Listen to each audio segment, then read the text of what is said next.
Jésus dit : si l'on observait attentivement ce qui se passe depuis quelque temps, et surtout depuis le commencement de ce siècle qui précède la fin du deuxième millénaire, on pourrait penser que les 7 sceaux ont été ouverts.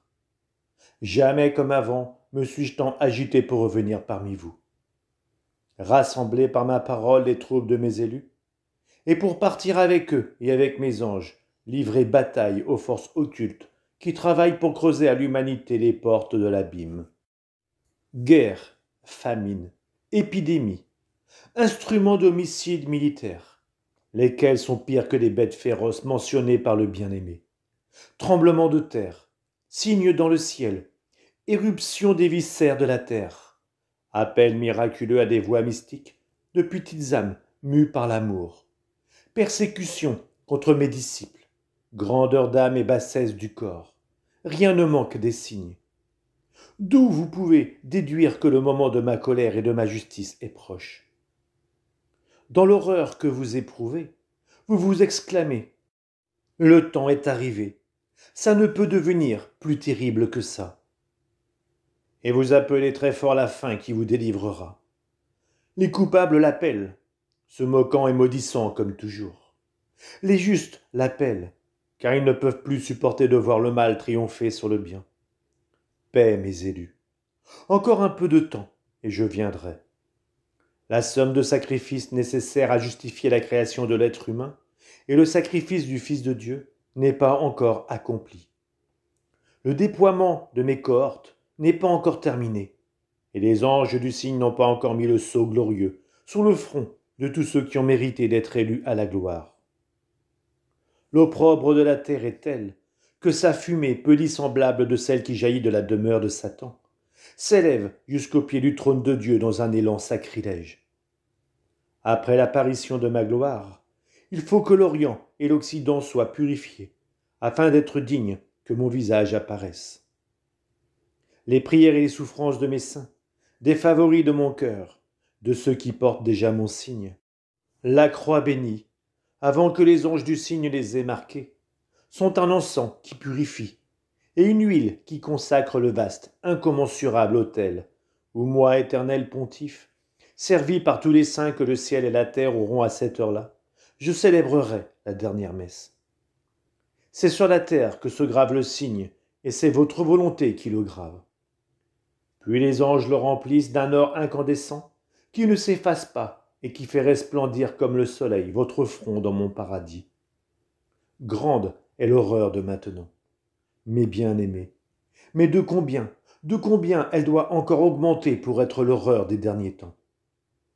Et si effectivement il semble que l'absinthe se soit mêlée au pain, au vin, au sommeil de l'être humain, beaucoup plus d'absinthe devra encore couler goutte à goutte dans vos eaux, sur vos tables, sur vos grabats, avant que vous n'ayez atteint l'amertume totale, qui sera la compagne des derniers jours de cette race créée par l'amour, sauvée par l'amour, et qui s'est vendue à la haine. Si Caïn s'en alla errer par la terre pour avoir versé un sang innocent, mais néanmoins pollué par la faute originelle, et s'il ne trouva personne pour le soustraire au tourment du souvenir, car le signe de Dieu était sur lui pour son châtiment, et il engendra dans l'amertume, et dans l'amertume il vécut et vit vivre, et dans l'amertume il mourut. Quelles ne seront pas les souffrances de la race humaine qui versa réellement et verse par son désir le sang très innocent qui l'a sauvé. Vous pouvez donc penser que ce sont bien là les prodromes de la fin, mais l'heure n'est pas encore arrivée. Il y a les précurseurs de celui dont j'ai dit qu'il pouvait s'appeler négation.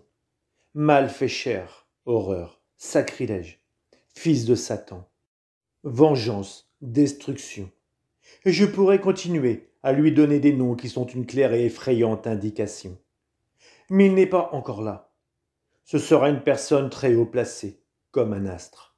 Non un astre humain qui brille dans un ciel humain, mais un astre d'une sphère surnaturelle, lequel, cédant à la flatterie de l'ennemi, connaîtra l'orgueil après l'humilité, l'athéisme après la foi, la luxure après la chasteté, la faim de l'or après la pauvreté évangélique, la soif d'honneur après une vie cachée.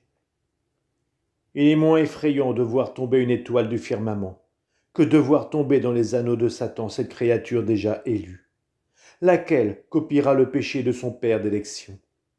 À cause de son orgueil, Lucifer devint le maudit et l'obscur. Pour l'orgueil d'une heure, l'Antéchrist deviendra le maudit et l'obscur, après avoir été un astre de mon armée.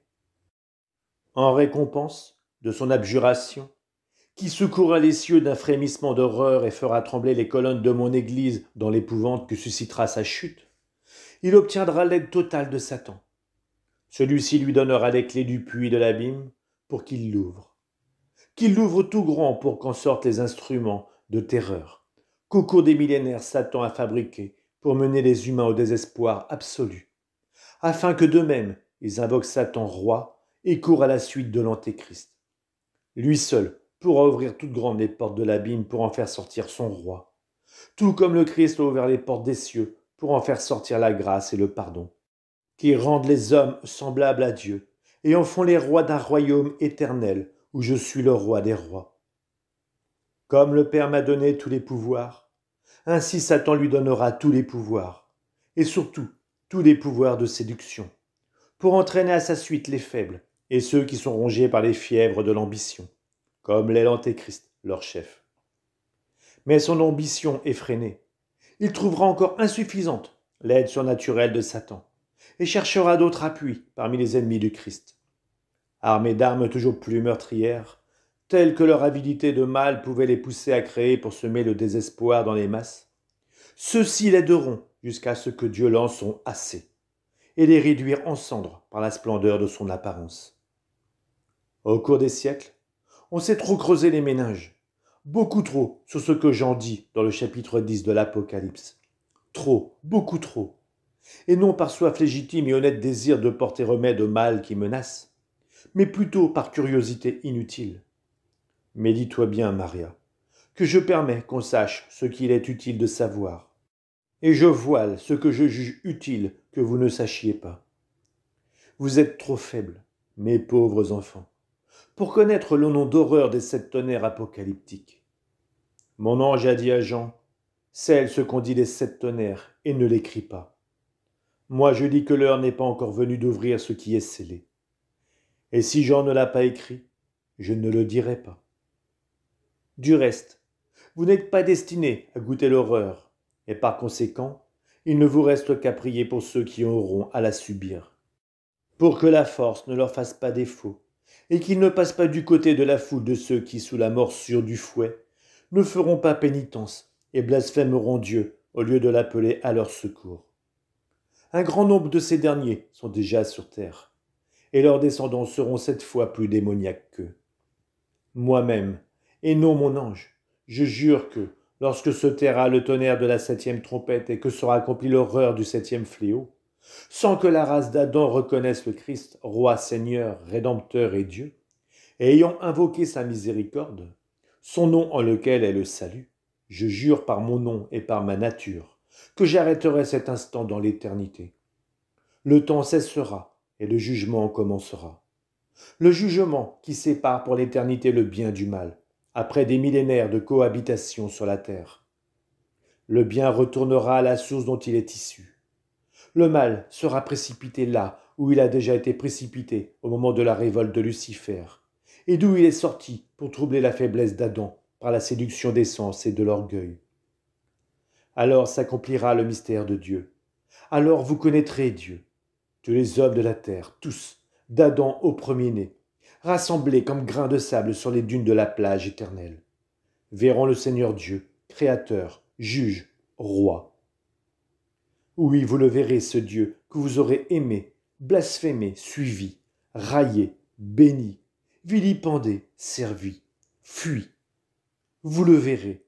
Vous saurez alors combien il méritait votre amour et combien il était méritoire de le servir.